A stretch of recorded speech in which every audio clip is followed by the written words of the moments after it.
சுப்ஹானல்லாஹ். இன்று பார்க்கிறோம் அல்லாஹ்வுடைய தூதர் முஹம்மது ஸல்லல்லாஹு அலைஹி வஸல்லம் அவர்களால் அனுப்பப்பட்ட, அவர்களால் வழிகாட்டப்பட்ட, அவர்களால் வலியுறுத்தப்பட்ட சுன்னாக்கள் எல்லாம் இன்று கேவலப்படுத்தப்பட்டு அதை செயல்படுத்துவதெல்லாம் கேவலமாக கருதப்படக்கூடிய காட்சியை பார்த்துக் கொண்டிருக்கிறோம் இந்த சமூகத்திலே. இதை சொல்கிறேன், எதைத்தான் சொல்ற? தாடி வளர்ப்பது, தாடியை தொங்க விடுவது ரசூலுல்லாஹ்வுடைய சுன்னாவா இல்லையா? எனக்கு ஒரு செய்தி தெரிஞ்சே ஆகணும். ரசூலுல்லாஹ்வுடைய சுன்னாவா இல்லையா? சுன்னாவா இல்லையா? ஏமா தாய்மார்களே, சுன்னாவா இல்லையா? சுன்னாதான். எல்லாரும் சுன்னாதான் சொல்லுவாங்க. சுன்னான்னு சொல்லனா முஸ்லிமா இருக்க முடியாது. சுன்னாதான் ரசூலுல்லாஹ்வுடைய வழிகாட்டப்பட்ட வழிமுறைதான். அல்லாஹ்வுடைய தூதர் முஹம்மது ஸல்லல்லாஹு அலைஹி வஸல்லம் சொன்னார்கள், அட மூமின்களே, அட முஸ்லிம்களே, லா இலாஹ இல்லல்லாஹ் சொல்லக்கூடியவர்களே, நீங்கள் தாடியை வளருங்கள், தாடியை வளருங்கள், மீசையை கத்தரியுங்கள்.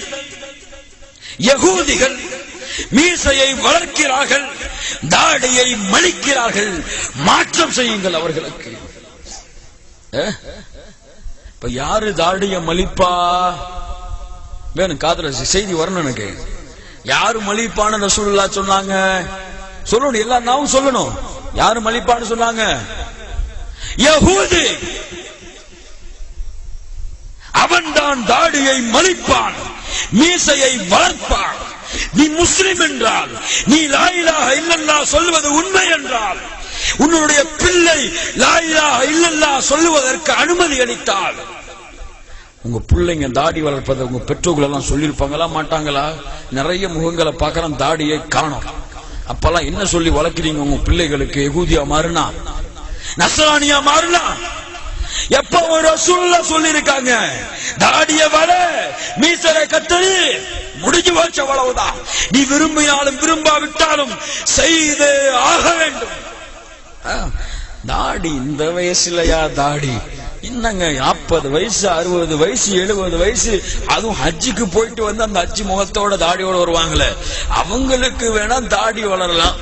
என் புள்ள 20 வயசு 25 வயசு 28 வயசு, வேலைக்கு போய் சம்பாதிக்கணும், பொண்ணு பார்க்கணும். தாடியோட இருந்தா வேலை கொடுக்க மாட்டாங்க, தாடியோட இருந்தா எந்த ஊர்லயும் பொண்ணு கொடுக்க மாட்டாங்க. எப்படி இவனை தாடி வளர்க்க சொல்றது? போய் முதல்ல சிரைச்சிட்டு வா, எங்க போய் நாசம் கடையில போய் முதல்ல சிரைச்சிட்டு வா தாடிய. ஹராம், தாடியை மலிப்பது ஹராம். உதாரணத்துக்கு துஆ கேக்குறியதா? அல்ஹம்துலில்லாஹி ரப்பில் ஆலமீன் சொல்லுங்க.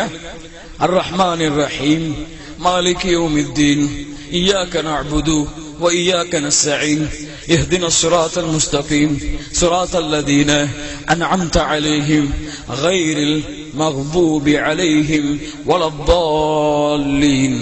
எல்லாரும் கேக்குறீங்கல்ல? எல்லாருக்கும் தெரியுமா இல்லையா? அர்த்தம் தெரியாது நிறைய பேருக்கு. இல்ல மாஷா அல்லாஹ், அல்லாஹ் பாதுகாத்தவங்களை தவிர. கேக்குறீங்களா இல்லையா? என்ன அர்த்தம்? யா அல்லாஹ், நீ யார் மீதெல்லாம் அருள் புரிந்தாயோ அவர்களின் வழியை காட்டுவாயாக. உன் கோபம் யார் மீது? யகூதி நஸ்ரானிகளுடைய வழி, அந்த வழிகளை விட்டு என்னை தூரப்படுத்துவாயாக. அந்த வழிகளை எனக்கு என்னுடைய அந்த வழியை எனக்கு காட்டி விடாதே. அப்படி கொஞ்சம் நிமிர்ந்து பார்த்தா அவர் முகத்துல அந்த வழி இருக்கும். முகத்துல யகூதி மாதிரி தாடியை மலிச்சிருப்பாரு. அல்லாஹ்ட்ட கேட்பாரு, யா அல்லாஹ், யகூதியுடைய வழி எனக்கு காட்டிராதலா, நஸ்ரானுடைய வழி எனக்கு காட்டிராதலா. ஆனா தாடி இருக்காது, மீசம் மட்டும் நல்லா இருக்கும். சுப்ஹானல்லாஹ், என்ன ஒரு வேடிக்கை பாருங்கள். எவன் ஒருவன் தாடியை அருவருப்பாக, எந்த ஒரு பெண் தாடியை கேவலமாக, என் அன்பு முஸ்லிம் சகோதரிகளே, தாடி இல்லாத, ஆண்மை இல்லாத எவனையும் திருமணம் செய்யாதீர்கள். அப்படி ஒரு சட்டம் கொண்டு வரப்படணும். எல்லா ஜமாத்திலையும் தாடி இல்லாதவங்களுக்கு கல்யாணமே பண்ண வைக்க கூடாது. ஷியாட்டு சட்டம் இருக்கு. ஷியா தாடி வைக்கட்டா கல்யாணம் பண்ணி கொடுக்க மாட்டான். அதுக்காக நீ தாடி வைப்பான் ஷியாக்காரன். அதுக்காக அந்த சமூகம் தாடி வச்சுட்டு போட்டோம். தாடி இல்லாதவர்களுக்கு திருமணமே கூட. அல்லாஹ்வுடைய தூதருடைய சுன்னாவை செயல்படுத்த தெரியாதவன்லாம் என்ன களிமா சொல்லி இருப்பா, என்ன முஸ்லிமா இருப்பா? லா இலாஹ இல்லல்லாஹ். கண்ணியத்துக்குரியவர்களை சொல்ல வந்ததை மறந்து விடுகிறேன். லா இலாஹ இல்லல்லாஹ் என்று கூறியிருந்தால், தாடியை வளர்ப்பது சுன்னா என்று தெரிந்திருந்தால், கேவலமாக அதை கருதினார். யாரு தாடி வச்சா? ரசூலுல்லாஹ் தாடி வச்சாங்க. யார் தாடி வச்சா? அபூபக்கர் ரலியல்லாஹு அன்ஹு தாடி வைத்தார்கள். யார் தாடி வைத்தா? உமர் ரலியல்லாஹு அன்ஹு தாடி வைத்தார்கள். அந்த முகத்திலே தாடி இருந்தது. தாடி இருப்பவர்களின் முகத்தை கேவலமாக பார்த்தால், யாருடைய முகத்தை கேவலமாக பார்க்கிறீர்கள்? யாருடைய முகத்தை கேவலமாக பார்க்கிறீர்கள்? ஸல்லல்லாஹு அலைஹி வஸல்லம். ஒரு வந்தால் ஒரு ஆள், தாடி இல்ல, மீசை மட்டும் நல்லா இருந்துச்சு. கேட்டாங்க அல்லாஹ்வுடைய தூதர், என்னப்பா தாடியை காணோம், மீசை மட்டும் இருக்கு. சொன்னாரு, என் எஜமானன், இந்த நாட்டில் உள்ள எஜமானன் கட்டளையிட்டான். நீங்க சொல்லுவாங்க நிறைய பேர், என் ஆபீஸ்ல சிலைக்க சொல்லிட்டாங்க, என்னுடைய காலேஜில் எடுக்க சொல்லிட்டாங்க, எங்க அம்மா அப்பா தாடி வச்சா வீட்டுக்குள்ள சேர்க்க மாட்டேன்ட்டாங்க, எடுத்துட்டேன். சொல்லுவாங்களா இல்லையா? அந்த மாதிரி ரசூலுல்லாஹ் அந்த தோழரும் அல்லாஹ்வுடைய தூதர், என்னுடைய எஜமானன் சொன்னார் தாடி எடுத்து விட்டேன். அப்படியா? ஏன் முகத்தை பாரு, ஏன் முகத்தை பாரு, தாடி இருக்கு, மீச கத்தரிக்கப்பட்டிருக்கு. ஏன் தெரியுமா? நான் தாடி வளர்த்திருக்கிறேன். என் எஜமானன் எனக்கு சொல்லி இருக்கிறான். ஓ எஜமான உனக்கு சொன்னா அவன் கூறுகிட்ட எஜமான.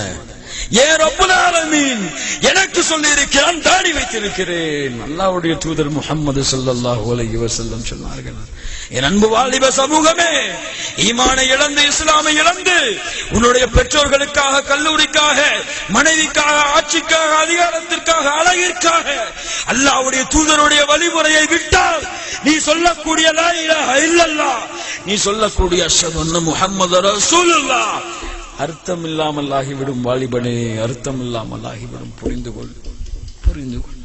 முஸ்லிம் என்றால் அவன் முகத்திலே தாடி இருக்கும்.